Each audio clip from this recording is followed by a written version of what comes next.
बहुत बहुत स्वागत है बच्चों आप सभी का आज की इस वीडियो में। और आज की ये वीडियो क्लास 12th का आपका हिस्ट्री यानी कि इतिहास का जो सब्जेक्ट है बच्चों, इसके लिए आज की ये एक ही video one of the most important video होने वाली है। क्योंकि आज की इस एक ही वीडियो के अंदर आपकी जो तीसरी वाली किताब है, भारतीय इतिहास के कुछ विषय भाग 3, इस किताब के आज की इस एक ही वीडियो के अंदर हम हर उस मोस्ट इंपॉर्टेंट क्वेश्चन आंसर को डिस्कस करने वाले हैं, जिसके आपके आने वाले हर एक एग्जाम में, चाहे आपका वो प्री बोर्ड का एग्जाम हो और सबसे इंपॉर्टेंट आपका जो सीबीएसई का बोर्ड का एग्जाम होने वाला है, सभी के लिए ये क्वेश्चन बहुत ज्यादा इंपॉर्टेंट है बच्चों। क्योंकि जिस भी क्वेश्चन को अभी हम डिस्कस करेंगे, बहुत अच्छे तरीके से समझेंगे, वो ऐसे क्वेश्चन हैं जो कि पिछले 10 साल के आपके हिस्ट्री के पेपर में इस वाली किताब से पूछे जा चुके हैं। ठीक है, तो इसकी बहुत ज्यादा संभावना है कि ये प्रश्न आपके पेपर में आ सकता है बच्चों। ठीक है, एक इंपॉर्टेंट बात, जितने भी क्वेश्चन हैं वो आपको मैं हिंदी मीडियम में तो समझाऊंगा ही, जो बच्चे इंग्लिश मीडियम के हैं उनके लिए भी क्वेश्चन का जो आंसर है वो प्रोवाइड किया जाएगा। तो आप सभी इस वीडियो को कंप्लीटली एंड तक जरूर देखना बच्चों। एक चीज और, ये जो वीडियो है वो अराउंड आपकी 1 आवर से प्लस तक की बनेगी, तो 1 घंटा इस वीडियो को पूरा दे देना। कंप्लीटली आपकी थर्ड बुक की तैयारी बहुत अच्छी होने वाली है। ठीक है बच्चों, आगे बढ़ने से पहले आपका कोई डाउट क्वेरी क्वेश्चन होता है तो ये हमारी इंस्टाग्राम की आईडी है बच्चों, जाके फॉलो कर लेना और आप मैसेज करके पूछ सकते हैं आपका जो भी डाउट है। हमारे इंपॉर्टेंट नोट्स, पीडीएफ और अपडेट के लिए आप हमारे व्हाट्सएप और टेलीग्राम ग्रुप को जरूर ज्वाइन करें। टेलीग्राम को ज्वाइन करने के लिए आप सर्च कीजिए जीएसके 12th क्लास और जो ग्रुप आएगा ज्वाइन करिए। ठीक है, आप चैनल पे पहली बार आ गए हैं तो चैनल को सब्सक्राइब जरूर कर लेना, और सब्सक्राइब करने के बाद में जो बेल नोटिफिकेशन उसे ऑल पे सेट कर देना, ताकि आने वाली हर एक वीडियो की नोटिफिकेशन सबसे पहले आपके फोन पे आ जाया करेगी और आपकी तैयारी बेहतर से बेहतर तरीके से हो पाएगी बच्चों। चलिए अब शुरुआत करते हैं। तो यहाँ पे आप देख सकते हैं इस सेशन का जो हमारा सबसे पहला क्वेश्चन है चैप्टर 15 से, इसको लेके बहुत सारे बच्चों में ना डाउट रहते हैं। तीसरी किताब ना बहुत ज्यादा डिफिकल्ट है बेसिकली आपके लिए समझना, लेकिन आप ये पूरा वीडियो 1 घंटे का देखते हैं ना, आपकी तैयारी काफी अच्छी। चलिए क्वेश्चन 1 से शुरुआत करते हैं।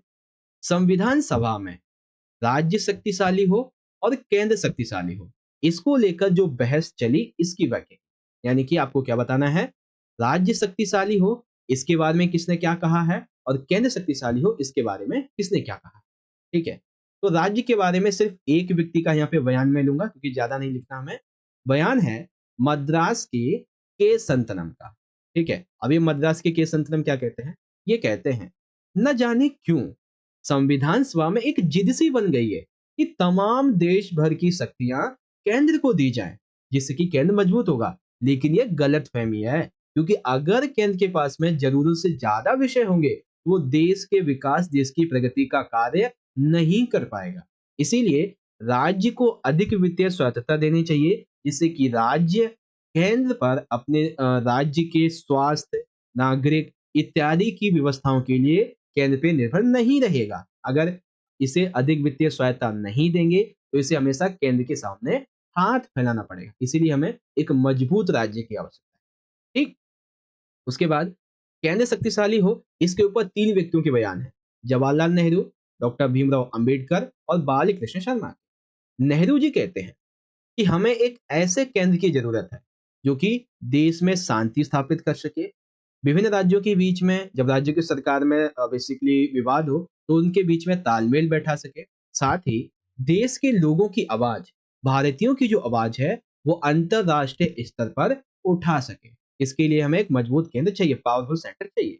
फिर डॉक्टर भीमराव अंबेडकर जी कहते हैं, ये कहते हैं कि हमें एक ऐसे मजबूत केंद्र की आवश्यकता है जो कि 1935 का जो भारतीय प्रशासनिक सुधार अधिनियम था उसका जो केंद्र था, जिसने अंग्रेजों की नींव तक हिला दी थी। ठीक है, तो उससे भी मजबूत केंद्र की हमें आवश्यकता है। ठीक है, फिर बाल कृष्ण शर्मा कहते हैं कि हमें एक ऐसा पावरफुल सेंटर चाहिए जो कि देश के लिए, देश के विकास के लिए योजना बना सके, देश में उपलब्ध संसाधनों का पता लगा सके और देश को सुरक्षा प्रदान कर सके। ठीक है, तो इसलिए हमें एक पावरफुल सेंटर चाहिए। ओके, तो ये था आपका पूरा कॉन्सेप्ट, राज्य शक्तिशाली हो केंद्र शक्तिशाली उसके बारे में। अब जो बच्चे इंग्लिश मीडियम के हैं वो अपने पेपर के इंपॉर्टेंट क्वेश्चन का जो क्वेश्चन पढ़िए। There was a heated debate in constituent assembly regarding whether the state and the centre should be powerful. तो स्टेट के बारे में किसने बात कही थी? तो मद्रास के संतनम, उसकी बात आप लिख देंगे। एंड सेंटर के बारे में नेहरू जी ने, भीमराव अम्बेडकर और बालकृष्ण शर्मा। ठीक है, देखो आप यहाँ से इसे पढ़ते चलना, क्योंकि हिंदी में मैं आपको समझाता था। ओके, अब एक और बहुत ज्यादा बच्चों को लेके इसका डाउट रह जाता है, तो वो मैं आपको क्लियर करता हूँ। क्वेश्चन नंबर सेकंड दिया गया है, संविधान सभा में आरक्षण को लेकर हुई गर्मा गर्म बहस की व्याख्या, यानी कि आरक्षण को लेकर जो विचार है वो हमें यहाँ पे बताने हैं। आइए समझते हैं। आरक्षण को लेकर सबसे पहले विचार है एनजी रंगा का। तो एनजी रंगा कौन है? एनजी रंगा एक समाजवादी युवा किसान नेता थे, जिन्होंने अल्पसंख्यक की परिभाषा कैसे की है? आर्थिक रूप से पिछड़े वर्ग के लोगों के लिए आरक्षण। उन्होंने अल्पसंख्यक किन्हें बताया? जो आर्थिक रूप से पिछड़े हुए लोग हैं।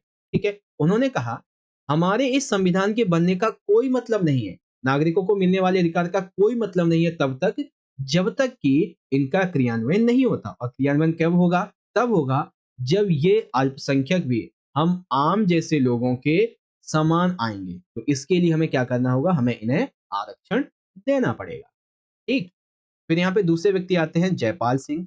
जयपाल सिंह कहते हैं ये आदिवासियों के प्रतिनिधि हैं। तो आदिवासियों के लिए जयपाल सिंह ने आवाज उठाई और कहा कि हम आदिवासियों को, हमारे लोगों को पिछले 6000 वर्षों से शोषण किया जा रहा है, जिसके कारण हमारी संस्कृति, हमारे संसाधनों को बहुत ज्यादा नुकसान पहुंच रहा है। और संख्या की दृष्टि से हम अल्पसंख्यक नहीं है, लेकिन भौगोलिक, क्योंकि ये जो है ज्यादातर किसी देश के किसी तटीय इलाके में रहते हैं। ठीक है, भावनात्मक दूरी है, क्योंकि हमें आम लोगों में जाने नहीं दिया जाता है। ठीक है, तो ये जो दूरी है हमें इसे कम करना होगा, और ये तभी हो सकता है जब हम इन्हें राजनीतिक, धार्मिक, आर्थिक तौर पे आरक्षण देंगे। ठीक है, ये तो होगी आदिवासियों की बात। फिर मद्रास के नागप्पा और अंबेडकर की बात। तो मद्रास के नागप्पा कहते हैं कि हम हमेशा से कष्ट उठाते आए हैं, हमारा सदियों से शोषण किया जा रहा है, लेकिन अब ये ज्यादा नहीं चलेगा, क्योंकि हमें आरक्षण के द्वारा अपने अधिकारों का पता चल चुका है और हम आरक्षण को लेकर ही रहेंगे। अंबेडकर जी कहते हैं कि भारत के विभाजन के बाद पृथक निर्वाचिका को मांग को तो हमने छोड़ दिया, जिससे कि छुआछूत जो थी ये इसका अंत हुआ। ठीक है, हिंदू मंदिरों में सभी जातियों के लिए दरवाजे खोल दिए जाएं और समाज में फैले सामाजिक भेदभाव को सहभागिता बढ़ाकर ही खत्म किया जा सकता है। और पिछड़े हुए लोगों के लिए आरक्षण की मांग इन्होंने की थी। तो इन्होंने छुआछूत का अंत और आरक्षण की मांग इस प्रकार से की। ठीक है, तो आरक्षण को लेके क्या-क्या विचार हैं किस-किस व्यक्ति के, वो आप समझ गए। अब इसी प्रकार से आप इंग्लिश में देख सकते हैं। Explain the hated debate that took place in the constitute assembly regarding reservation. तो एनजी रंगा की बात आप करेंगे, जयपाल सिंह की बात करेंगे, नागप्पा मद्रास एंड अंबेडकर की ये बात। ओके बच्चों, चलिए क्वेश्चन नंबर आता है हमारा थर्ड, और ये बहुत इंपॉर्टेंट प्रश्न है, कई बार 10 साल के पेपरों में आ चुका है, 4 से 5 बार। प्रश्न है, भारत छोड़ो आंदोलन सही मायनों में एक बहुत ही बड़ा जन आंदोलन था, स्पष्ट कीजिए कैसे। तो देखिए, जब क्रिप्स मिशन के सफल जब क्रिप्स मिशन सफल नहीं हो पाया, तब गांधी जी ने ब्रिटिश शासन के खिलाफ अपना तीसरा सबसे बड़ा आंदोलन छेड़ने का फैसला किया। अगस्त 1942 में शुरू हुए इस आंदोलन को अंग्रेजों भारत छोड़ो आंदोलन का नाम दिया। अब हुआ क्या? इस आंदोलन के शुरू होते ही पहली बार ऐसा हुआ कि गांधी जी को आंदोलन शुरू करते ही गिरफ्तार कर लिया गया। लेकिन फिर भी गांधी जी तो जेल में चले गए, लेकिन उनके जो युवा कार्यकर्ता थे, युवा जो नेता थे, वो हड़ताल करते रहे, तोड़फोड़ करते रहे। एग्जाम्पल के लिए कांग्रेस के जयप्रकाश नारायण, ऐसे बहुत सारे समाजवादी सदस्य थे जो कि इस भारत छोड़ो आंदोलन के दौरान बहुत ज्यादा सक्रिय रहे थे। ठीक है, अब हुआ ये, पश्चिम में सतारा और पूर्व में मेदिनीपुरी, ऐसे बहुत सारे जिले थे जहां पे अंग्रेजों से मुक्त होकर भारतीयों ने अपनी स्वतंत्र सरकार की स्थापना की। हालांकि ज्यादा टाइम तक तो नहीं चली थी।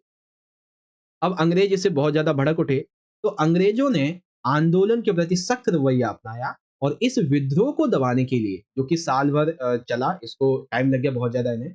इस आंदोलन में लाखों आम हिंदुस्तानी शामिल थे। इस आंदोलन में युवाओं ने कॉलेज छोड़कर जेल का रास्ता अपनाया। यहाँ पे एक दो पॉइंट और लिख सकते हैं। वकीलों ने वकालत से, अध्यापकों ने स्कूल जाने से और पढ़ाने से इनकार करके इस्तीफे देके इस आंदोलन में भाग लिया। साथ ही बहुत सारी महिलाओं ने भाग लिया, उन्होंने शराब के खिलाफ प्रोटेस्ट किया। ठीक है, अंग्रेजों के खिलाफ प्रोटेस्ट किया। तो ये बातें भी आप लिख सकते हैं। जिस समय कांग्रेस के नेता जेल में गए थे, उसी समय जिन्ना और मुस्लिम लीग ने अपना प्रभाव फैलाने की कोशिश की और जून 1944 में जब सेकेंड वर्ल्ड वॉर समाप्ति की ओर था, तब गांधी जी को रिहा कर दिया गया था और गांधी जी के द्वारा इस आंदोलन के तहत हिंदू मुस्लिम एकता का प्रयास किया गया बच्चों। ठीक है, इस प्रकार से ये आंदोलन एक जन आंदोलन कैसे बना, आई होप अब आप समझ गए होंगे। चलिए, अब जो बच्चे इंग्लिश मीडियम के हैं वो यहाँ से देखें। Quit India movement was truly a mass movement, explain how. तो शुरुआत कैसे हुई थी, फिर गिरफ्तार किया गया, ठीक है, सोशलिस्ट जयप्रकाश नारायण की बात और कुछ एक दो पॉइंट आप यहाँ से देख सकते हैं। चलिए, अब है क्वेश्चन नंबर हमारा 4, जिसको लेके बहुत सारे बच्चे मुझसे क्वेश्चन पूछे थे, सर जी असहयोग आंदोलन के बारे में एक टॉपिक बना के वीडियो बना दो। तो लीजिए, वो क्वेश्चन आपके सामने हाजिर है। क्वेश्चन क्या है, असहयोग आंदोलन शुरू करने के क्या कारण थे? 8 नंबर का क्वेश्चन। इस आंदोलन के दौरान क्या-क्या गतिविधियां हुई? 3 नंबर का क्वेश्चन। इस आंदोलन के क्या-क्या परिणाम निकले और इसको समाप्त करने के क्या कारण थे? तो पूरा टॉपिक असहयोग आंदोलन का बहुत अच्छी आपको समझ में आएगा, ध्यान से देखिए। देखो, असहयोग आंदोलन अंग्रेजों के खिलाफ एक बहुत बड़ा आंदोलन था, जिसमें समाज के सभी वर्गों ने हिस्सा लिया एवं इसके परिणाम स्वरूप अंग्रेजों के शासन की नींव तक हिल गई। उन्हें लगा कि अब हमें भारत को छोड़कर जाना ही पड़ेगा। ठीक है, 1920 में कांग्रेस ने महात्मा गांधी जी के नेतृत्व में इस असहयोग आंदोलन को शुरू किया। सबसे पहले बात करते हैं आंदोलन के शुरू होने के क्या कारण थे बच्चे। ठीक है, तो सबसे पहला कारण था रॉयलेट एक्ट, दूसरा जलियांवाला बाग हत्याकांड, तीसरा सैनिकों की नाराजगी और चौथा हैजे की बीमारी के प्रति उदासीन। ध्यान से समझिए, रॉलेट एक्ट कैसे था भाई? देखो, अंग्रेजों के द्वारा रॉलेट एक्ट नामक कानून पारित किया गया था, जिसके तहत अंग्रेजी पुलिसकर्मी जो थे उन्हें यह अधिकार दे दिया गया कि अगर तुम्हें किसी भारतीय पर अपराध करने का शक है तो तुम उसे गिरफ्तार करके जेल में डाल सकते हो और इस गिरफ्तारी को कम से कम 2 साल तक चलाया जा सकता है और गिरफ्तार करके 2 साल तक तो डाला ही जाएगा, साथ ही उसे वकील का और अपील का कोई अधिकार नहीं होगा। इसीलिए भारतीयों ने इसे काला कानून के नाम से भी कहा है। ठीक है, तो रॉलेट एक्ट क्या था समझ गए। फिर दूसरा आया जलियांवाला बाग हत्याकांड। 13 अप्रैल 1919 को जब अमृतसर में स्थित जलियांवाला बाग में जो सिख धर्म के लोग थे वो बैसाखी का त्योहार मना रहे थे कुछ हजारों की संख्या में, तो वहां पे एक ब्रिटिश अधिकारी आया, जनरल डायर। इसने अपने 200 सैनिकों के साथ जब वो वहां पे पहुंचा, उसने कहा कि तुम्हारी इस भीड़ में कुछ ऐसे विद्रोही हैं जिसने अंग्रेजी सैनिकों को, अंग्रेजी हुकूमत को, अंग्रेजी महिलाओं को बहुत ज्यादा नुकसान पहुंचाया और वो अभी भी खतरा है। इस बात को कहते हुए उसने अंधाधुंध इन 200 सैनिकों ने गोलियां चला दी। तकरीबन हजारों, हजार से भी ज्यादा, 1000 से 1500 लोग मारे गए। इस कार्य से एक धार्मिक समुदाय बहुत ज्यादा आहत हुआ। तो आम जनता हो गई, एक धार्मिक समुदाय आहत हुआ, ये बात हो गई। फिर सैनिकों की बात आ जाती है। जब फर्स्ट वर्ल्ड वॉर हुआ था तो इस दौरान ब्रिटिश अधिकारियों ने भारतीय सैनिकों से ये कहा था कि तुम हमारा इस युद्ध में साथ दो, अगर तुम साथ दोगे तो हम तुम्हें उचित पद देंगे और अच्छी तनख्वाह देंगे। भारतीय सैनिक तैयार हो गए, लेकिन जब युद्ध खत्म हुआ तो अंग्रेज अपने इस वादे से मुकर गए। इसीलिए सैनिक भी नाराज हो गए उनसे और वो चाहते थे अब अंग्रेजों को भगाना है। तो 3 चीजें हो गई। फिर हैजे की बीमारी और सरकार की उदासीनता। 1920 के दशक में भारत में हैजे की बीमारी बहुत तेजी से फैली और भारतीय, कई हजारों की संख्या में भारतीय मर रहे थे। उन्हें स्वास्थ्य सुविधाएं नहीं मिल रही थी और वहीं अंग्रेजी हुकूमत जो थी उसने इसके खिलाफ कोई एक्शन नहीं लिया। तो इसी वजह से कई हजारों की जब मृत्यु हुई उसके पश्चात आम लोग भी इस अंग्रेजी हुकूमत के खिलाफ बहुत ज्यादा भड़क उठे, गुस्सा हो चुके। तो इन सभी रीजंस की वजह से इस गुस्से को एकत्र किया, संग्रहित किया और एक आंदोलन शुरू किया, असहयोग आंदोलन। ठीक है, तो अब आपसे पेपर में पूछा जाए असहयोग आंदोलन के शुरू करने के क्या क्या कारण थे, तो आप बता देंगे कौन कौन से। रॉलेट एक्ट, जलियांवाला बाग हत्याकांड, सैनिकों की नाराजगी और ये वाला। अब सेकंड पॉइंट आता है कि इस आंदोलन के दौरान क्या क्या गतिविधियां हुई। तो गतिविधि में सबसे पहला शिक्षित वर्ग, वकीलों ने वकालत करने से, अध्यापकों ने अपने पदों से इस्तीफे दे दिए, विद्यार्थियों ने स्कूल जाने से मना कर दिया और ये सभी वकील, अध्यापक, विद्यार्थी सब इस आंदोलन में शामिल हो गए। मजदूर वर्ग, कई कस्बों और कई नगरों के श्रमिक हड़ताल पे चले गए। सरकारी आंकड़ों के अनुसार 1921 में तकरीबन मान सकते हैं कि 4 लाख के आसपास कस्बों से और 6 लाख के आसपास नगरों से श्रम के इसमें शामिल हुए। विदेशी वस्तुओं का बहिष्कार किया गया, अर्थात भारतीयों के द्वारा विदेशी कपड़े, विदेशी वस्तुओं का बहिष्कार किया गया, उनकी होली जलाई गई। इसी वजह से जो विदेशी वस्तुओं का आयात होता था वो कम हो गया। धरना प्रदर्शन महिलाओं के द्वारा शराब की दुकानों में किए गए थे, शराब की दुकानों के सामने शांतिपूर्वक किए। अब इस आंदोलन के परिणाम क्या निकले? तो भाई बहुत सारे परिणाम निकले थे। सबसे पहला परिणाम ये था कि गांधी जी एक जन नेता के रूप में उदय हुआ, क्योंकि इससे पहले गांधी जी ने जो भी आंदोलन किए वो एक क्षेत्रवादी आंदोलन थे, लेकिन असहयोग आंदोलन सबसे पहला राष्ट्रव्यापी आंदोलन था, जिसकी वजह से गांधी जी राष्ट्र नेता के रूप में उभरे। दूसरा, स्वराज पार्टी का गठन। 1922 में कांग्रेस के लाहौर अधिवेशन में कुछ गर्मपंथी मोतीलाल नेहरू और चित्तरंजन दास, इन दोनों ने मिलकर कांग्रेस पार्टी से अलग होकर अपनी एक नई स्वराज पार्टी का गठन किया। ठीक है। तीसरा, कांग्रेस का सामाजिक जनाधार व्यापक होना, क्योंकि अब जो थे लोग कांग्रेस पार्टी को और ज्यादा मानने लगे थे, क्योंकि गांधी जी के नेतृत्व में कांग्रेस पार्टी ने ये चलाया था, तो उसका सामाजिक जो आधार था वो बढ़ने लगा था, उसकी बहुत सारी शाखाएं खोली जा रही थी। ठीक है, ये चीज। अब सबसे आखिरी, आखिर इस आंदोलन को महात्मा गांधी जी ने समाप्त क्यों किया? तो गांधी जी ने जब इस आंदोलन को शुरू किया था तो उन्होंने कहा था यह आंदोलन पूर्ण तरीके से अहिंसात्मक रहेगा, लेकिन 1922 में उत्तर प्रदेश के चोरा चोरी नामक पुलिस थाने पर एक घटना हुई जिसमें 22 पुलिस वालों को जलाकर मार दिया गया। तो ये इससे गांधी जी के विचारों को आहत पहुंचा और उनके विचारों के खिलाफ था। ठीक है, तो इसीलिए उन्होंने इस आंदोलन को समाप्त करने का निर्णय लिया बच्चों। समझ गए? तो ये था आपका असहयोग आंदोलन का पूरा कॉन्सेप्ट। अब सारी बातें आप समझ गए, कारण क्या क्या थे, गतिविधियां क्या क्या हुई, परिणाम और समाप्ति। इसी तरीके से आप इंग्लिश में देख सकते हैं। जो रॉल क्या बोलते हैं, नॉन कॉपरेशन मूवमेंट था, ये स्टार्ट हुआ था 1920 में। इसके रीजन क्या थे? तो रॉलेट एक्ट, जलियांवाला बाग हत्याकांड, ठीक है, रीसेटलमेंट ऑफ सोल्जर्स एंड ये डिसीज एंड गवर्नमेंट का जो इंटरफेरेंस हुआ था इसके बाद। ओके, तो एक्टिविटीज क्या हुई थी इस दौरान, नॉन कॉपरेशन मूवमेंट के दौरान? तो एजुकेटेड क्लास उसमें ज्वाइन हुई, वर्किंग क्लास ज्वाइन हुई, बाइकआउट किया गया फॉरेन गुड्स को, प्रोटेस्ट किया था वुमेन्स ने। रिजल्ट क्या निकले? तो rise of Gandhi ji as a mass leader, formation of Swaraj party and social base of Congress become wider, reason for the end of movement, तो ये पॉइंट। चलिए, अब आता है क्वेश्चन नंबर 5, जो कि बहुत इंपॉर्टेंट है। 1857 के विद्रोह का ढर्रा क्या था? अर्थात यह सैन्य विद्रोह कैसे शुरू हुआ था ये समझा। ठीक है, वो प्रक्रिया कैसे रही वो हमें बताना। तो 1857 के विद्रोह का ढर्रा क्या था? शुरुआत लिखेंगे। सिपाहियों के द्वारा तोप का गोला दागा गया, कहीं बिगुल बजा के ये संकेत दिया गया कि अब हमने इस विद्रोह की शुरुआत कर दी। ठीक है, कैसे? तोप का गोला दागने से और बिगुल बजा के, जैसे होता है ना पुराने टाइम पे शंख बजा के करते थे, वैसे इस टाइम। उसके बाद लूटपाट। सबसे पहले इन विद्रोहियों ने क्या किया? अंग्रेजों के जो शस्त्रागार थे इनको लूटा और सरकारी खजाने को लूटा। उसके बाद जेल, सरकारी खजाने, टेलीग्राफ दफ्तर, रिकॉर्ड रूम, बंगले, सरकारी इमारत, इन सभी पे हमले किए और सारे जो भारतीयों के खिलाफ रिकॉर्ड थे उनको जला दिया। ठीक है, अंग्रेज तथा अंग्रेजों से संबंधित हर शख्स को हमले का निशाना बनाया गया, फिर चाहे उनके घर हो, उनके फार्म हाउस हो, हर एक चीज को जलाना शुरू किया गया। ठीक, धार्मिक एकजुटता हुई कैसे?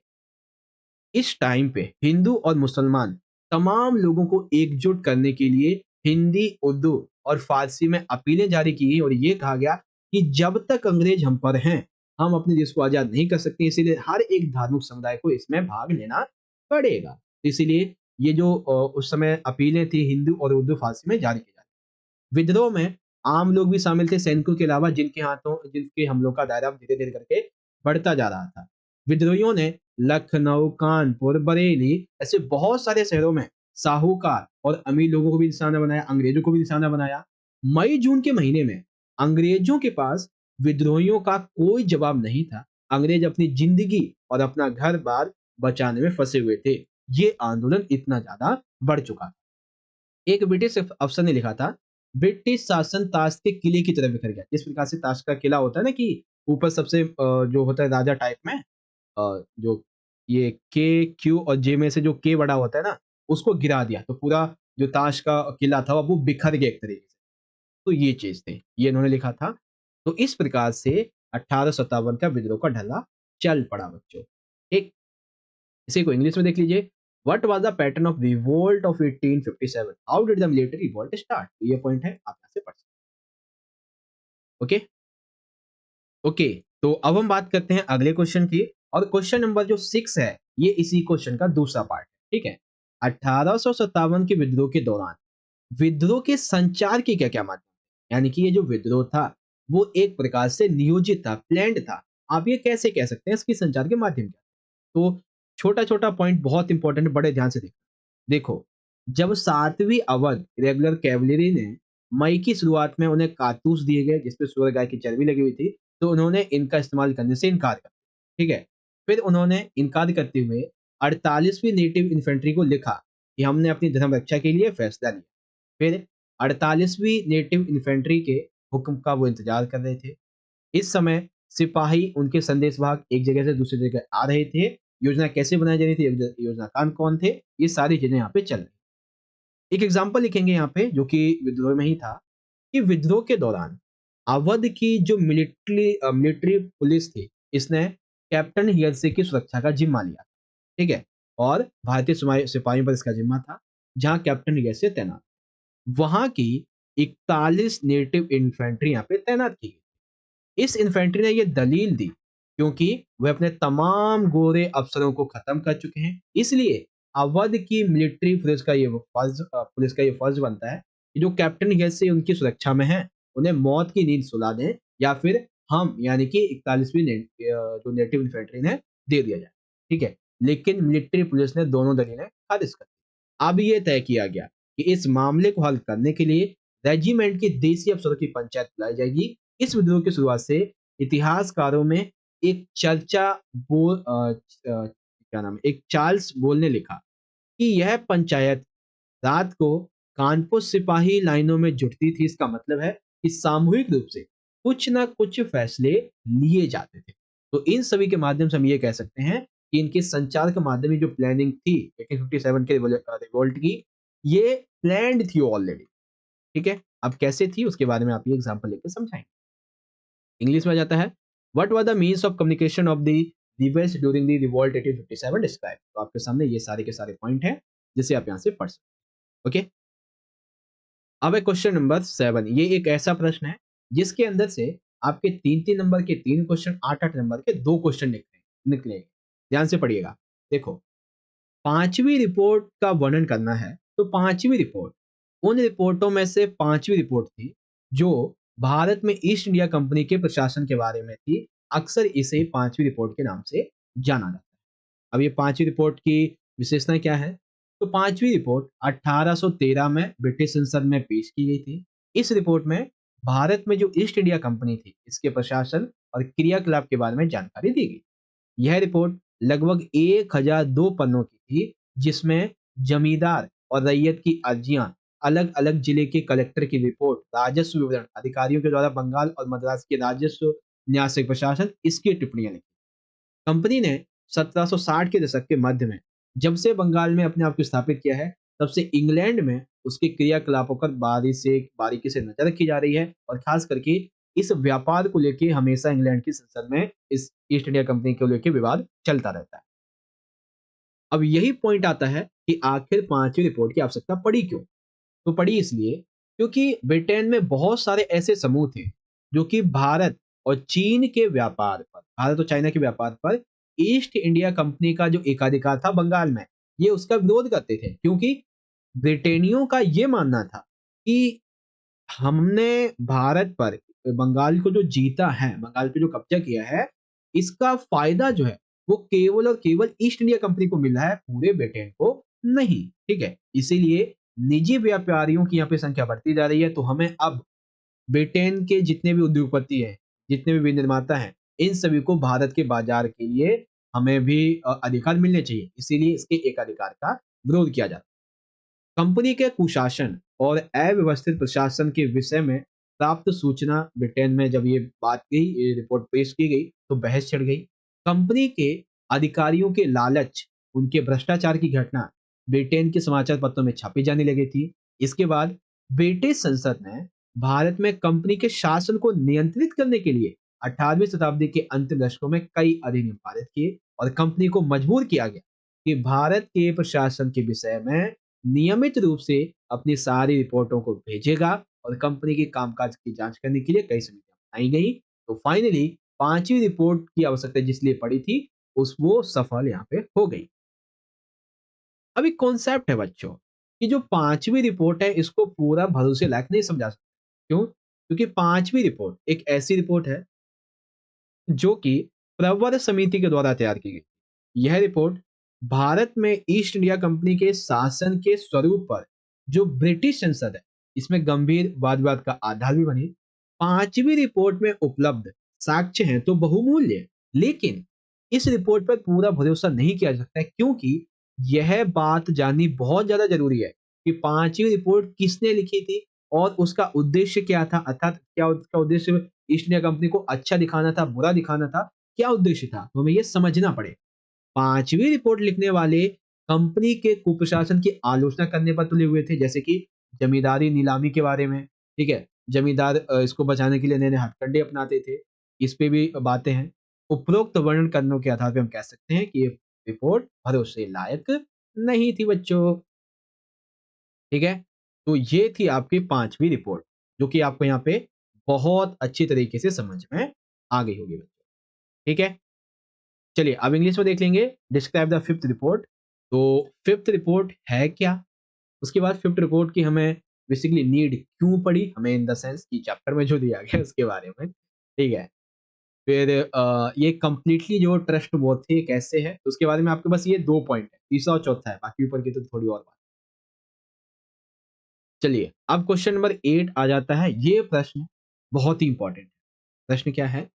1857 के विद्रोह के राजनीतिक कारण, आर्थिक कारण, ठीक है, धार्मिक कारण और सैनिक कारणों को उल्लेख कीजिए। इट मीन्स 1857 का जो रिवोल्ट हुआ उसमें पॉलिटिकली, इकोनॉमिकली, सैनिक और जो धार्मिक रीजंस थे ये सभी शामिल। कैसे? तो एक छोटी सी भूमिका लिख देंगे। 1857 के विद्रोह की शुरुआत मेरठ छावनी के सैनिकों के द्वारा अपने अधिकारियों ब्रिटिश इनकी हत्या करके की गई। ठीक है, अब आता है आपका मेन आंसर। तो मेन आंसर में सबसे पहला पॉइंट है पॉलिटिकल रीजन, राजनीतिक कारण। राजनीतिक कारण में दो बातें आई, एक तो है लॉर्ड डलहौजी की 1798 की सैक्स संधि और दूसरी है 1850 के दशक में लॉर्ड डलहौजी की विलय की नीति। सहायक संधि के तहत इस संधि पर हस्ताक्षर करने वाली रियासत की आंतरिक और बाहरी सुरक्षा सुरक्षा की जिम्मेदारी अब कंपनी की होगी। अब कंपनी जब इनकी सुरक्षा करेगी तो कंपनी जो है रियासत में अपनी एक सैनिक टुकड़ी तैनात करेगी, जिसकी देख रेख रख रखाव की जिम्मेदारी रियासत की होगी। अब यह रियासत रियासत रजवाड़े जो है वो भविष्य में किसी भी रियासत के साथ में कोई भी संधि नहीं करेंगे और बिना अनुमति के, अंग्रेजों की अनुमति के, बिना अनुमति के किसी युद्ध में भाग नहीं लेंगे। पूर्ण रूप से हम ये कह सकते हैं सहायक संधि पर हस्ताक्षर करने के पश्चात एक रियासत का पूरा कंट्रोल वो चला जाता है कंपनी के पास, जिससे कि रियासतों के जो लोग थे बहुत ज्यादा, रियासतों के शासक और जनता बहुत ज्यादा इनसे दुखी हुई थी, ठीक है, गुस्से में थी। फिर 1850 की है, उसके दशक की है विलय की नीति।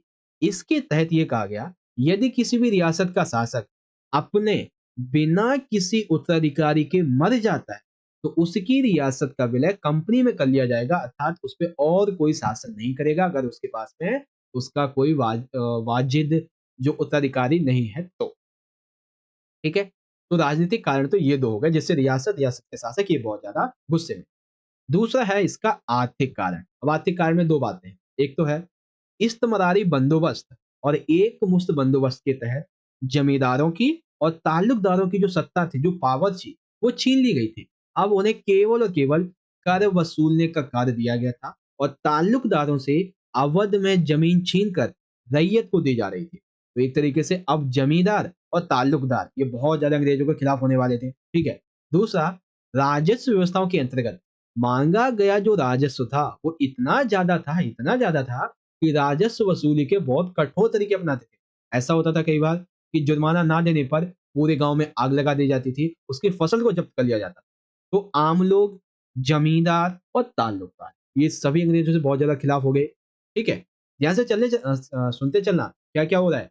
रियासतों के व्यक्ति, जमींदार, ताल्लुकदार, आम लोग जो कर देते थे सारे नाराज हो गए। अब फिर आते हैं धार्मिक एवं सामाजिक कारण।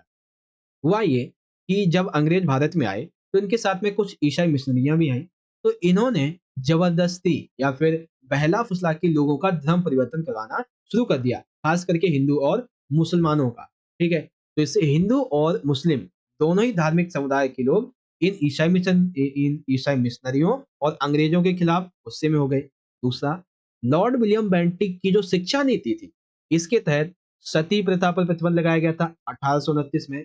बाल विवाह को प्रतिबंध कर दिया गया, ठीक है, और विधवा विवाह को स्वीकार किया गया, इसको मंजूरी दी गई। तो इसकी वजह से ऑलरेडी ईसाई मिशनरी धर्म परिवर्तन की वजह से हिंदू और मुस्लिम दोनों बहुत ज्यादा नाराज थे। दूसरा, इस शिक्षा नीति की वजह से हिंदू धर्म के जो लोग थे वो अंग्रेजों के और ज्यादा खिलाफ हो गए। अब बचे कौन? केवल और केवल सैनिक बचे। तो 1820 में अंग्रेजों का बर्ताव सैनिकों के साथ में अच्छा था, मिलजुल के रहते थे। लेकिन 1850 तक आते आते 1850 के दशक तक आते आते जो अंग्रेज अधिकारी थे इनके अंदर श्रेष्ठता का यानी कि बड़े होने का भाव आ गया, जिसके कारण वे भारतीय सैनिकों के साथ में अभद्र और असमानता वाला बर्ताव करने लगे, जैसे वेतन कम देना, गाली गलौज करना, अच्छे से बात न करना, उनको समुद्र भेजना, जैसे कि उनका धर्म भ्रष्ट। तो इन सभी बातों से हमें क्या पता चला? इन सभी बातों से हमें ये पता चला बच्चों कि 1857 के विद्रोह में रियासतों के राजा, ठीक है, उनकी जनता, विभिन्न प्रकार के जमींदार, ताल्लुकदार, आम जनता, हिंदू, मुस्लिम, अन्य आम लोग और सैनिक सभी के सभी इस विद्रोह में शामिल हुए थे और यही इसके कारण थे बच्चों। ठीक है, अगर आप सभी को समझ में आ रहा है अच्छे तरीके से तो सारे के सारे बच्चे कमेंट बॉक्स में एक बात जरूर लिखना कि आपको ये वीडियो कैसी लग रही है। ठीक है, समझ में आ रहा है तो सारे बच्चे कमेंट में अपना फीडबैक देके जरूर जाए। ठीक है, चलिए इंग्लिश में describe the political, economical, religious and military reasons for the revolt of 1857। तो पॉलिटिकल रीजंस क्या है, इसके बारे में आप क्या क्या बातें लिखेंगे? कमर्शियल यानी कि इकोनॉमिकल रीजंस क्या है तो वो बातें लिखेंगे, religious and social reason and the military. ठीक है, आप पढ़ लेना वैसे तो। ओके, अब क्वेश्चन नंबर 9। सर जी कहोगे अभी तो महात्मा गांधी जी वाले चैप्टर से एक और क्वेश्चन आएगा ना? अभी आएंगे, बहुत आएंगे। हम अराउंड ना 20 प्लस क्वेश्चंस को करेंगे। ठीक है, देखो, संविधान सभा में पृथक निर्वाचिका को लेकर गर्मा गर्म बहस चली, व्याख्या की। तो सिंपल सा बात है, पृथक निर्वाचिका के पक्ष और विपक्ष इसकी बातें करें तो लिखेंगे। पहले तो पृथक निर्वाचिका के पक्ष, तो इसमें एक ही व्यक्ति हैं, वीर बहादुर पोकर। ठीक है, मद्रास के वीर बहादुर पोकर ने यह कहा कि हम अल्पसंख्यक हर जगह हैं, हम उन्हें चाहकर भी हटाया नहीं जा सकता है, इसीलिए हमें एक ऐसे समाज की जरूरत है जहाँ पे अल्पसंख्यकों को सम्मान मिले, ठीक है, उन्हें राजनीतिक में उचित प्रतिनिधित्व मिले। इसके लिए हमें ये जो पृथक निर्वाचिका है ये चाहिए। ठीक है, तो ये वीर बहादुर पोकर की बात थी। अब इसके विपक्ष में किसने कितने बात कही है? तो विपक्ष में सबसे पहले सरदार पटेल की बात। सरदार पटेल कहते हैं कि पृथक निर्वाचिका देश के लिए एक ऐसा विषय, एक ऐसा जहर है जो कि पूरी की पूरी राजनीति में समा चुका है। ये एक ऐसी मांग है जिसने एक समुदाय को दूसरे समुदाय से भिड़ा दिया है। ये रक्तपात का और ये हमारे भारत के विभाजन का भी कारण बनी। अगर देश में तुम शांति चाहते हो तो इसको छोड़ दो।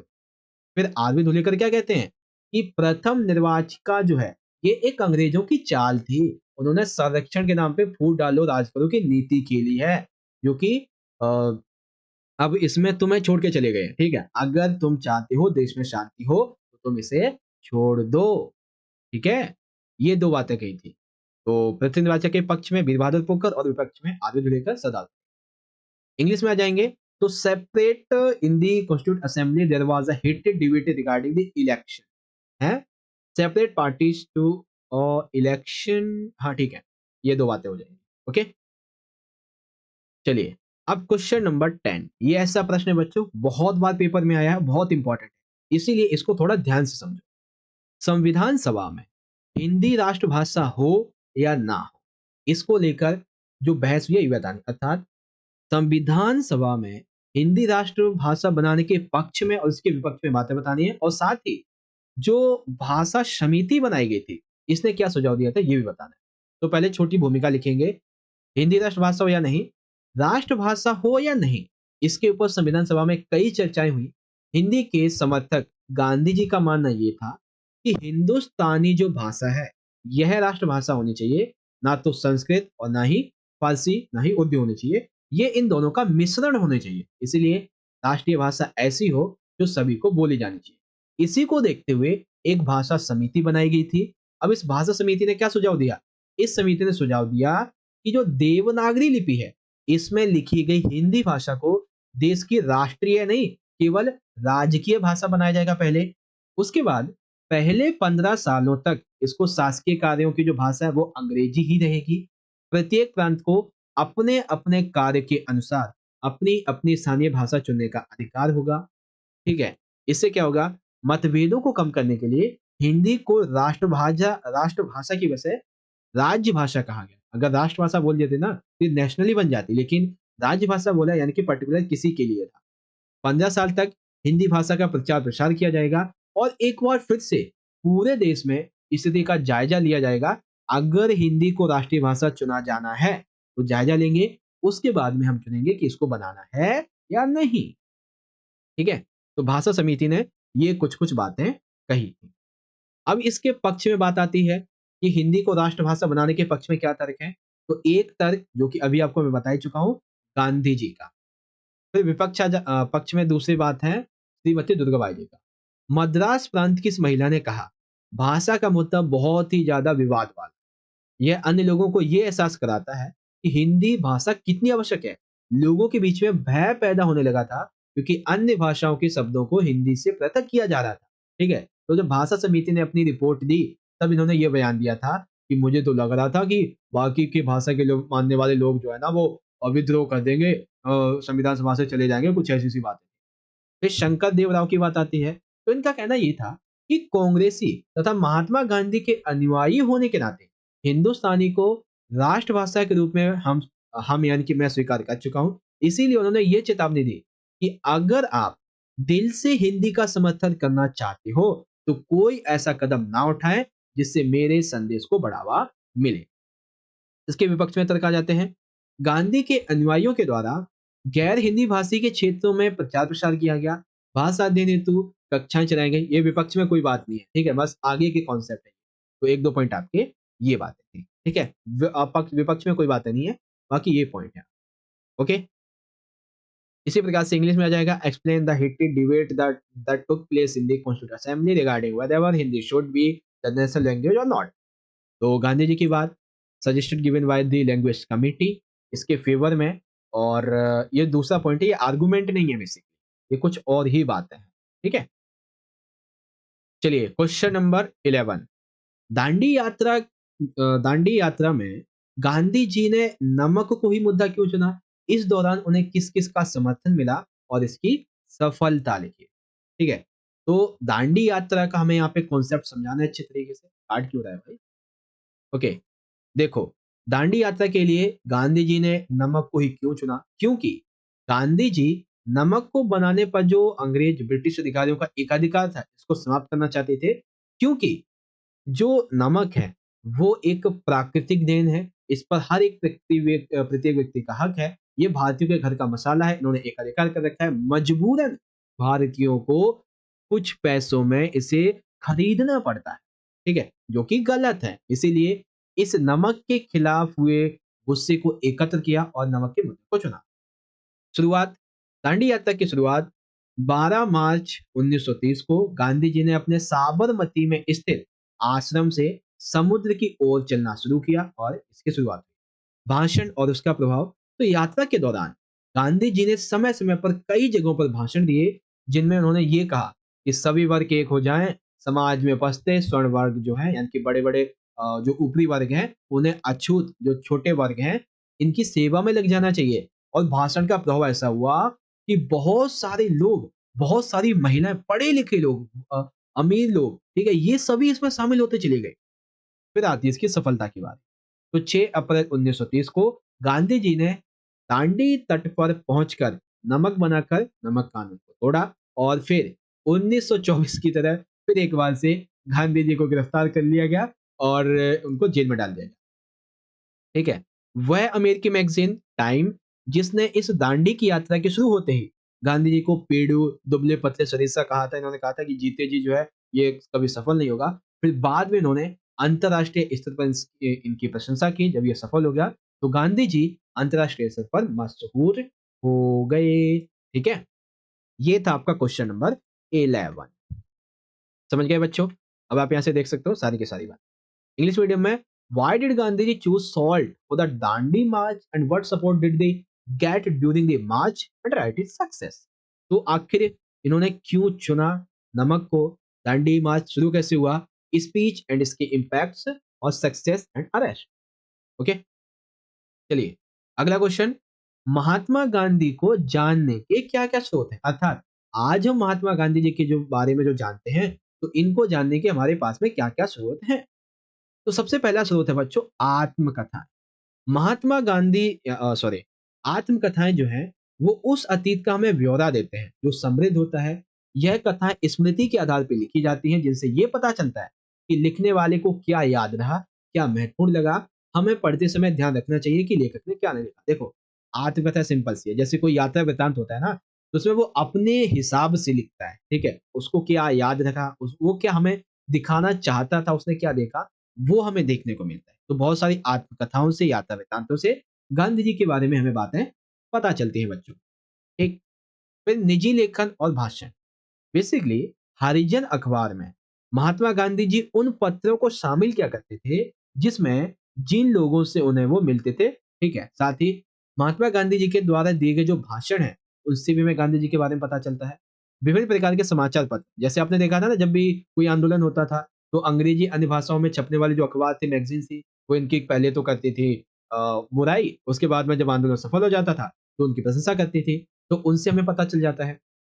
फिर सरकारी रिकॉर्ड से, क्योंकि जब उनको गिरफ्तार करके जेल में डाला जाता था, रिहा किया जाता था, तो उनसे भी बहुत सारी हमें जानकारी मिल सकती है, ठीक है। तो ये कुछ पॉइंट थे इसके बारे में। तो इन सभी चीजों से हमें महात्मा गांधी जी के बारे में बहुत सारी बातें पता चलती हैं, ठीक है।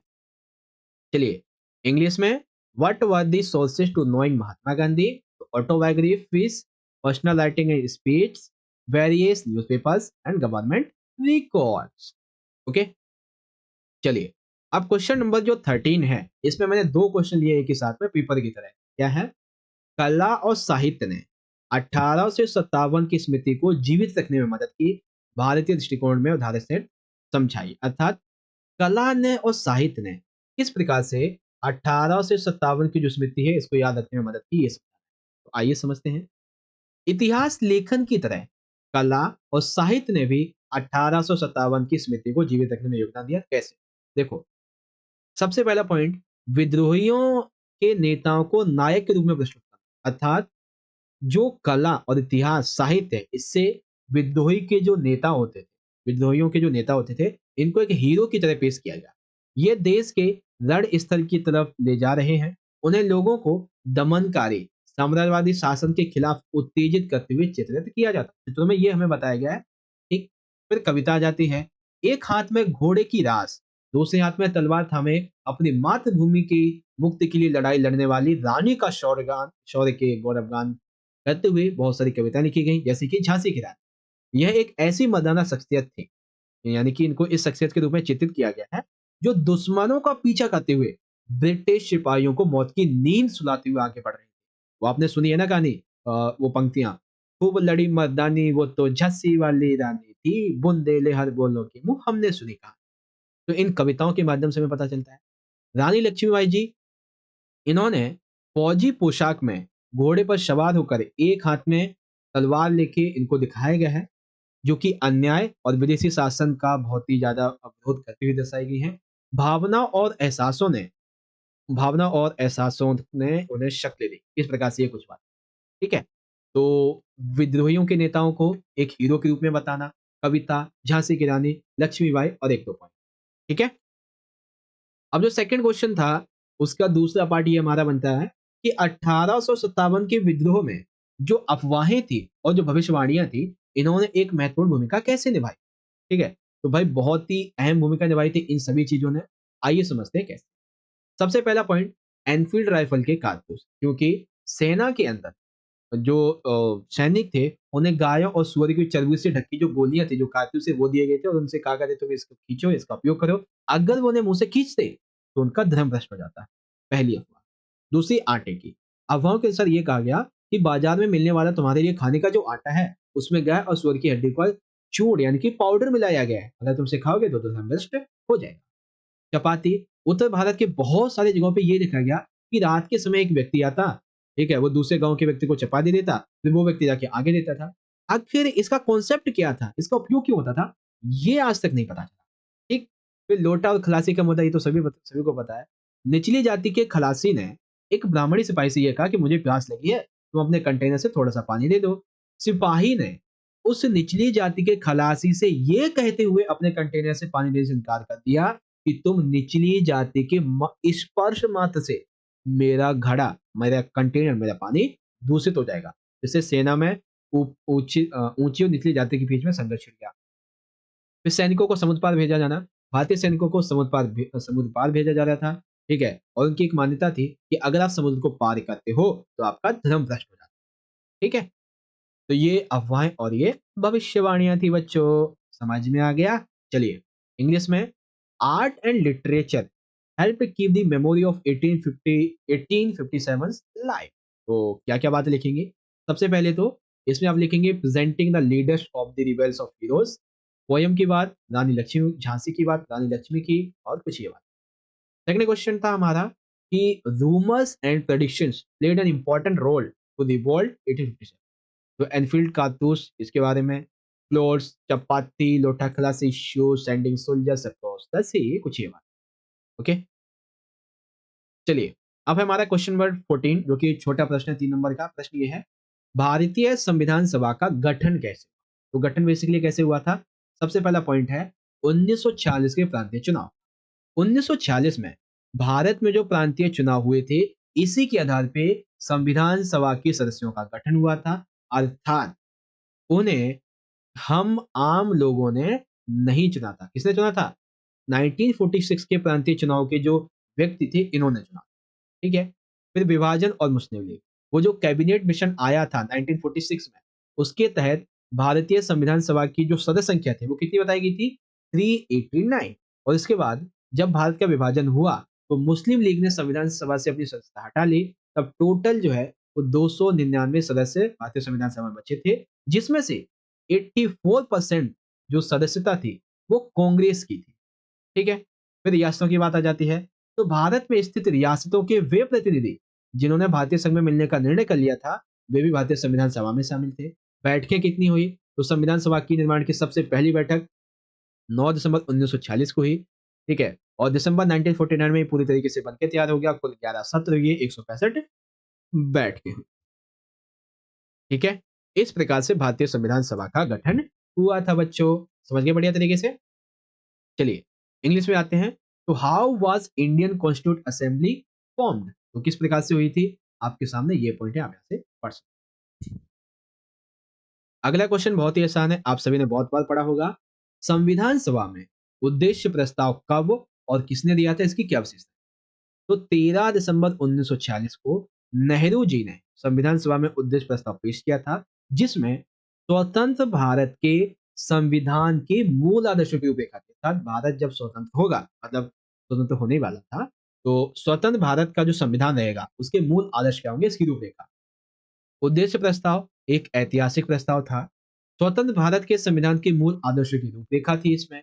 इसमें भारत को एक स्वतंत्र संप्रभु गणराज्य घोषित किया गया था। इसके अंतर्गत नागरिकों को न्याय, समानता, स्वतंत्रता, इसका आश्वासन दिया गया और ये भी कहा गया कि देश में अल्पसंख्यक, पिछड़े, जनजातीय क्षेत्र, दमित और पिछड़े वर्ग के लोग हैं, उनको भी अधिकार, उनके भी सम्मान को इसमें बेसिकली रक्षात्मक प्रावधान किए जाएंगे, ये बातें।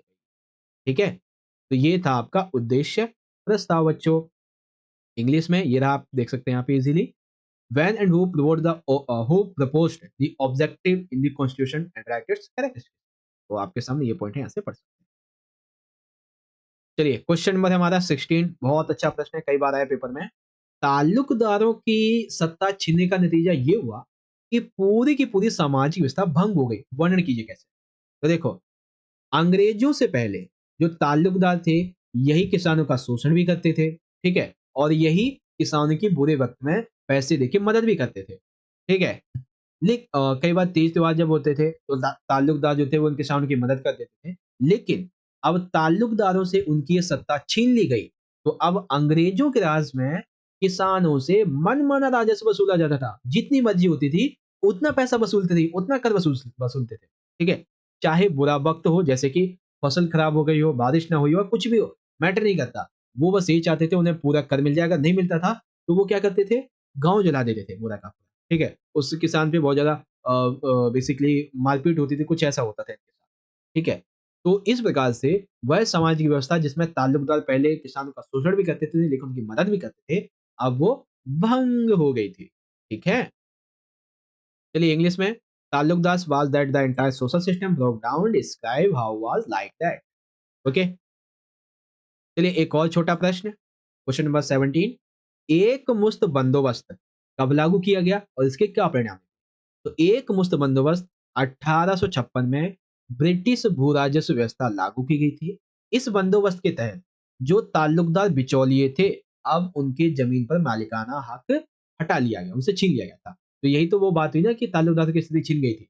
ठीक है? उन्होंने बल और धोखाधड़ी के ज़रिए अपना जो प्रभुत्व है, जो शासन है वो कायम किया था किसने? ताल्लुकदारों ने। तो ब्रिटिश शासन ने ये कहते हुए उनको हटा, ताल्लुकदारों को उनकी ज़मीनों से बेदखल कर दिया गया, उनकी सेना से हटा दिया गया। आंकड़ों के अनुसार अंग्रेजों से पहले ताल्लुकदारों के पास अवध के लगभग 67% गाँव थे, ठीक है? लेकिन जब ये बंदोबस्त लागू किया गया, तो मात्र 38% ही रहे। दक्षिण अवध में दक्षिण अवध के ताल्लुकदार कुछ के आधे से ज्यादा गांव हाथ से जाते रहे, यानी कि एक प्रकार से पूरी की पूरी समाज की व्यवस्था इस भू राजस्व व्यवस्था की वजह से भंग हो गई, ठीक है? तो ये तो हो गया किस प्रकार से, और ऊपर जो मैंने ये क्वेश्चन बताया ये इसका दूसरा पार्ट है। ओके, इंग्लिश में the lump sum settlement implemented, what was the result? तो क्या है इसके बारे में, ये पॉइंट आप यहाँ से पढ़। अब क्वेश्चन नंबर 18, चैप्टर 10, जोतदार कौन थे एवं इनके उदय किस प्रकार से हुआ? इनका उदय कैसे हुआ? तो 18वीं शताब्दी के अंत में जहां एक ओर जमींदारों की जमींदार की नीलामी हो रही थी, जमींदार संकट की स्थिति में थे, तो वहीं दूसरी ओर धनी किसानों का, अमीर किसानों का एक ऐसा वर्ग अस्तित्व में आया जिनके पास कई बड़े-बड़े भूमि के टुकड़े होते थे, इन्हें ही जोतदार कहा गया। ठीक है? अब जोतदारों के उदय के कारण सबसे पहले तो आपने देख लिया जमींदारों की संकट की स्थिति, पहला पॉइंट। ठीक है? फिर दूसरा आता है भूमि के बड़े-बड़े टुकड़ों के मालिक।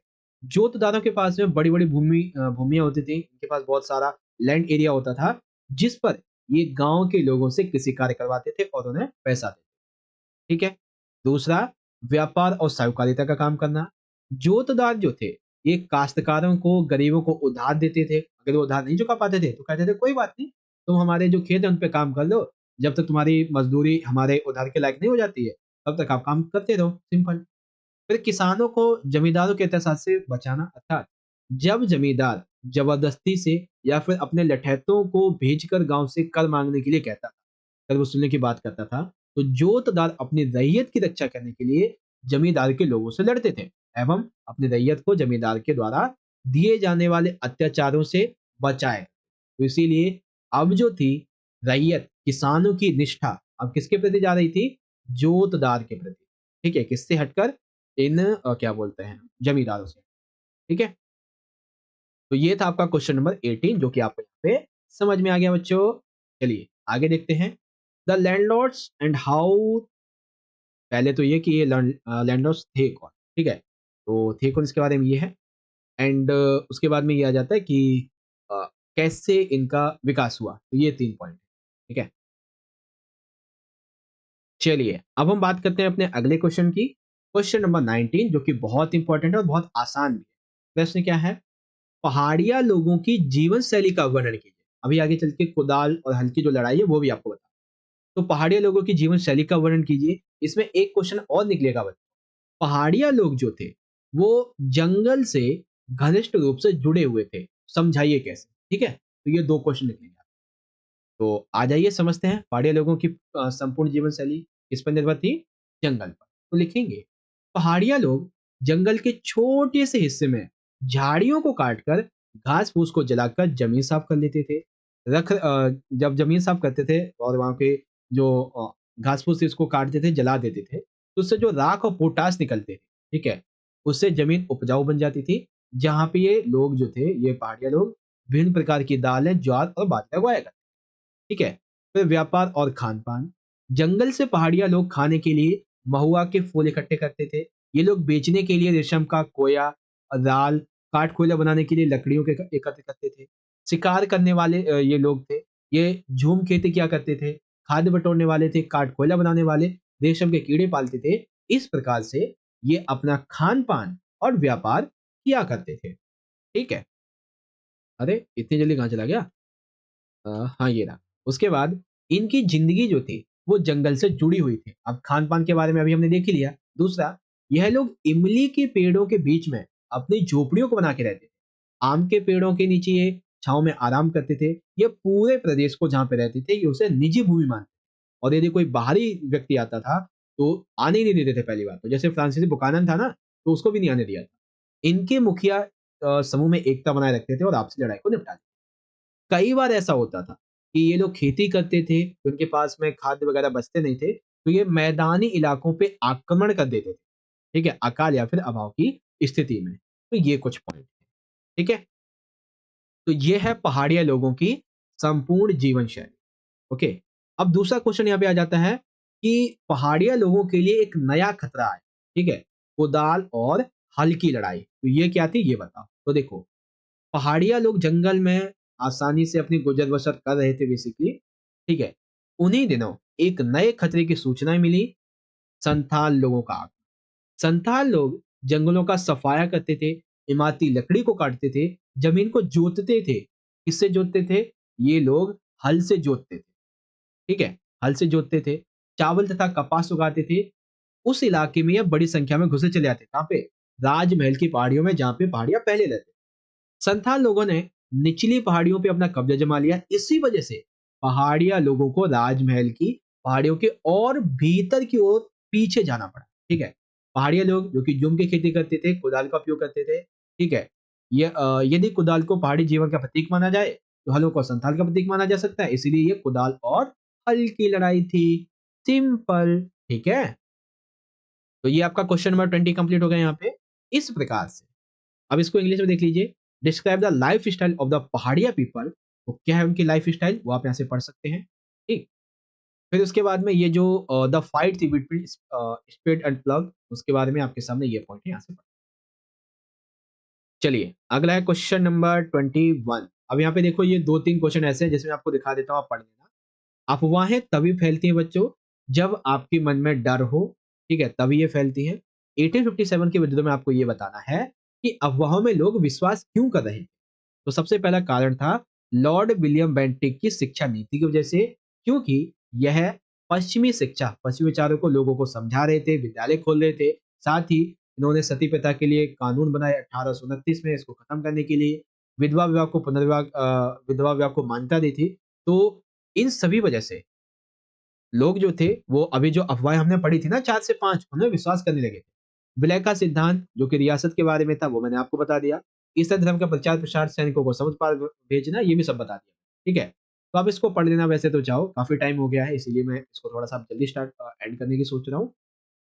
देख सकते हैं during the revolt of 1857 people were believing the rumours, because of that ये पॉइंट थे। ठीक है? चलिए, हाँ, ये वाला थोड़ा इम्पोर्टेंट प्रश्न है, इसलिए आपको अच्छे से समझाता हूँ। 1857 का विद्रोह मात्र एक सैनिक विद्रोह नहीं था, स्पष्ट कीजिए कैसे? तो आइए समझते हैं। 1857 के विद्रोह की शुरुआत मेरठ छावनी के सैनिकों के द्वारा अपने अधिकारी जो ब्रिटिश से इनकी हत्या करके की गई। परंतु यह कहना कि शुरुआत में जब ये सैनिक विद्रोह था तो ये बाद में भी सैनिक विद्रोह ही बना रहा, ये गलत है, जिसे हम निम्नलिखित बातों से कह सकते हैं। कौन-कौन सी बातों से? इसमें शासक वर्ग भी शामिल था, इसमें जमींदार वर्ग भी शामिल था, आदिवासी वर्ग भी शामिल था, इसमें धार्मिक वर्ग भी शामिल था। ठीक है? अब ये बात आप कैसे कह सकते हो, एग्जांपल देके बताओ। देखो, शासक वर्ग, जब ये विद्रोही दिल्ली में विद्रोह फैलाना चाहते थे, तो इसका नेतृत्व किया था बहादुर शाह जफर द्वितीय ने, क्योंकि इनके पास में कोई ऑप्शन बचा ही नहीं। झांसी में रानी लक्ष्मीबाई ने, आरा में कुंवर सिंह ने, कानपुर में नाना साहब ने इस विद्रोह का नेतृत्व किया। तो जी हाँ, ये शासक वर्ग का रहा। जमींदार वर्ग, इस्तमरारी और एक मुश्त बंदोबस्त के तहत ताल्लुकदार और जमींदारों की सत्ता जो थी वो छीनती रही। इनके सैनिक और न्याय करने की शक्ति इनकी खो चुकी थी, उनकी संपत्ति छीन ली गई थी, जमींदारियां नीलामी कर दी जा चुकी थी। इसीलिए जमींदार और ताल्लुकदार बहुत ज्यादा नाराज हुए। बड़ौत में इस सैनिक विद्रोह का नेतृत्व किया था जमींदार शाहमान। ठीक है। आदिवासी वर्ग कैसे शामिल था? तो कंपनी के द्वारा जंगलों में आदिवासियों की गतिविधियों को सीमित करने के लिए बहुत सारे वनों से संबंधित कानून बनाए गए, जिससे जमींदारी आदिवासियों के अधिकार छीने गए। इसीलिए छोटा नागपुर की सिंह भूमि स्थान पर इस विद्रोह का नेतृत्व किया था गन्नू नामक आदिवासी। फिर धार्मिक वर्ग, ईसाई मिशनरियों के द्वारा धर्म परिवर्तन कराने की वजह से हिंदू, मुस्लिम, अन्य धर्मों के समुदाय के लोग इसमें शामिल हुए, उन्होंने नेतृत्व किया। ठीक है। जैसे कि हैदराबाद में मौलवी अहमदुल्ला शाह ने मुसलमानों के अंग्रेजों के खिलाफ जिहाद यानी कि रक्षा करने का उपदेश दिया था। ठीक है। तो इस प्रकार से हम कह सकते हैं कि ये मात्र एक सैनिक विद्रोह नहीं था बच्चों। ठीक है। इंग्लिश में explain the revolution of 1857 was not just a military revolution. तो जी हाँ, ruling class, landlord class, tribal class, religious class, ये आपको बतानी है। ठीक है। ओके, चलिए इस वीडियो का सबसे आखिरी और सबसे अहम क्वेश्चन आ चुका है हमारा, क्वेश्चन नंबर 23। इसके बाद ये वीडियो एंड। देखो, 1857 के विद्रोह के विषय में चित्रों से हमें क्या पता चलता है? ये जो क्वेश्चन है बच्चों, ये मेनली क्वेश्चन पूछा जाता है आपका सीबीएसई के बोर्ड में। ठीक है। तो ध्यान से पढ़िएगा। 1857 के विद्रोह के विषय में चित्रों से हमें क्या पता चलता है और इतिहासकार इन चित्रों का विश्लेषण कैसे करते हैं। ठीक है। तो आपकी किताब में जो 5 से लेके 6 चित्र दिए गए हैं, आपको उसके बारे में यहाँ पे समझाना है। देखो, 1857 का रिवॉल्यूशन रिवोल्ट अंग्रेजों के खिलाफ बहुत बड़ा विद्रोह था। इस विद्रोह के बारे में चित्रों से हमें बहुत आम जानकारी प्राप्त होती है, अहम जानकारी बेसिकली, आम तो बहुत कम हो गई। सबसे पहले चित्र नंबर 1। ठीक है। फिर चित्र नंबर 2 की बात, फिर चित्र नंबर 3 और चित्र नंबर 4, फिर 5 की बात आएगी और फिर ये आपका 6 है। ठीक है। अब इसको समझने के लिए आपको क्या करना होगा? इसको समझने के लिए, इस क्वेश्चन को समझने के लिए आपका चैप्टर नंबर जो ये विद्रोही और राज वाला है, उसको खोलना और उसमें आपके जो चित्र हैं उसको आप देखना, तब आप समझेंगे। जैसे कि सबसे पहला जो चित्र दिया गया है, इसमें क्या है? इसमें बहादुर शाह जफर के चित्र से यह स्पष्ट होता है कि वह उम्र के हिसाब से बहुत ही वृद्ध हो चुके थे। उसका केवल लाल किले और उसके आसपास से कुछ ही इलाके पर नियंत्रण रह गया था। अब वह पूरी तरह शक्तिहीन हो चुका। जब मेरठ छावनी से आने वाले सिपाहियों का जत्था लाल किले में दाखिल हुआ, तो विद्रोहियों को शिष्टाचार का पालन करवाने के लिए विवश तक ना कर सके। ठीक है। यही कारण था कि दिल्ली में लाल किले से इस बहादुर शाह जफर द्वितीय ने उसका नेतृत्व किया था। ठीक है। तो चित्र नंबर 1। फिर है चित्र नंबर 2। लखनऊ में ब्रिटिश लोगों के खिलाफ हमले में आम लोग भी सिपाहियों के साथ जुटे थे। इसकी पुष्टि चित्र नंबर 2 से होती है। इस चित्र से यह स्पष्ट होता है कि कंपनी राज्य साधारण लोगों से दुखी थी। ठीक है। कंपनी राज्य में जो आम लोग थे, वो इससे बहुत ज्यादा दुखी थे। सिपाहियों की तरह उनमें भी बहुत ज्यादा गुस्सा था। इस गुस्से के कारण विदेशी शासन और उसके द्वारा किए गए आर्थिक शोषण, लोगों की धार्मिक सामाजिक भावनाओं को जो उनके साथ खिलवाड़ किया गया, सांस्कृतिक जीवन में जो हस्तक्षेप किया गया था, विदेशी भाषाओं को जो उपयोग किया गया, खान पान ढंग आदि जो थोपे गए भारत पे, इसकी वजह से लोग विद्रोही बनने के लिए उत्तरदायी। तीसरा, यह चित्र रानी लक्ष्मीबाई जी के प्रचलित भाव पर आधारित है, जो यह बताता है बुंदेलखंड की रानी एक महान वीरांगना थी, जिसने अंग्रेजों के विरुद्ध तलवार उठाई, लेकिन रानी लड़ते लड़ते हुए वीर गति को प्राप्त हो गई। चौथा चित्र है अवध के एक जमींदार का, जो 1880 से संबंधित है। इससे यह स्पष्ट होता है जमींदार विद्रोह के बाद पुनः सरकार के नजदीक आ गए। उन्होंने अंग्रेज से पुरानी जमींदारियां वापस ले ली और इच्छा अनुसार रैयतों पर लगान बढ़ा सकते, मोटी रकम कमा सकते थे। चित्र में जमींदार की पोशाक उसकी अच्छी स्थिति और समृद्धि का प्रतीक है। और पांचवा, यूरोपीय ढंग की वर्दी पहने बंगाल के सिपाही यहाँ कलाका सिपाहियों की वर्दी का मजाक उड़ा रहे हैं। इन चित्रों के जरिए शायद यह जताने का प्रयास किया जा रहा है कि पश्चिमी पोशाक पहनकर भी हिंदुस्तानी सुंदर नहीं दिख सकते। और छठे चित्र में, इस चित्र से यह स्पष्ट होता है कि अंग्रेज संकीर्ण धार्मिक प्रवृत्ति के लोग थे, यानी कि जो धर्म वगैरह को नहीं मानते थे। उन्होंने भारत में उस समय के प्रमुख धर्मावलंबियों के धार्मिक संस्थानों पर अत्याचारों का निशाना बनाया, अत्याचार किए और उन्होंने अनेक ऐतिहासिक स्मारकों और इमारतों को ध्वस्त किया। ठीक है।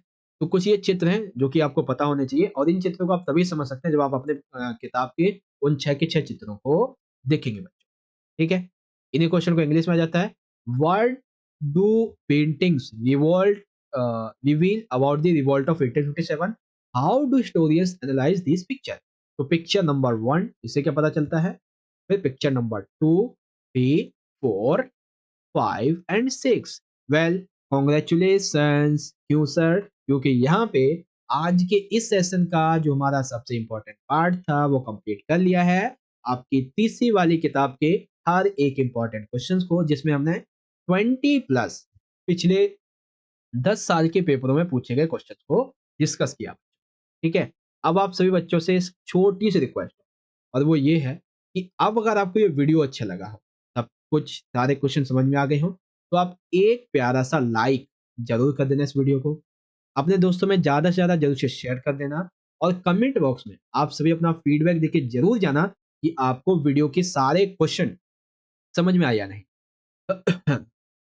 चलिए, और ये हमारी इंस्टाग्राम की आईडी है, आप जाके मैसेज करके क्वेश्चन पूछ सकते हैं, अपने सवाल के जवाब पूछ सकते हैं।